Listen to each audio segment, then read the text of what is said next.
అప్పుడు ఏమనిపిస్తుంది అంటే ఆయనకి ఈయన దగ్గర నేను సెక్యూర్డ్, ఎందుకంటే ఈ హ్యాస్ లాట్ ఆఫ్ నాలెడ్జ్. కాబట్టి ఈయన దగ్గర నేను డబ్బులు పెడితే నేను సెక్యూర్డ్గా ఉంటాను, ఎందుకంటే నేను అడిగిన ప్రతి డౌట్ నేను క్లారిఫై చేస్తాను అని. అప్పుడు ఏమైందంటే ఆయన లాస్ట్ కి అడిగిన డౌట్ ని కూడా మనం క్లారిఫై చేసి ఇంకేమైనా ఉన్నాయా సార్ అని, ఏం లేవండి రేపు సండే రోజు నేను వస్తా, మా ఆవిడ తీసుకొని 100% వస్తుంది, ఎందుకంటే నాకు డౌటే లేదు.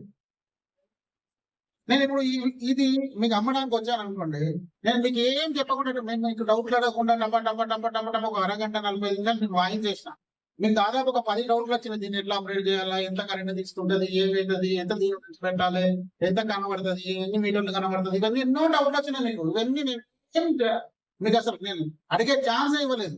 లాస్ట్ ఫైనల్ అయిన తర్వాత బాగుందా సార్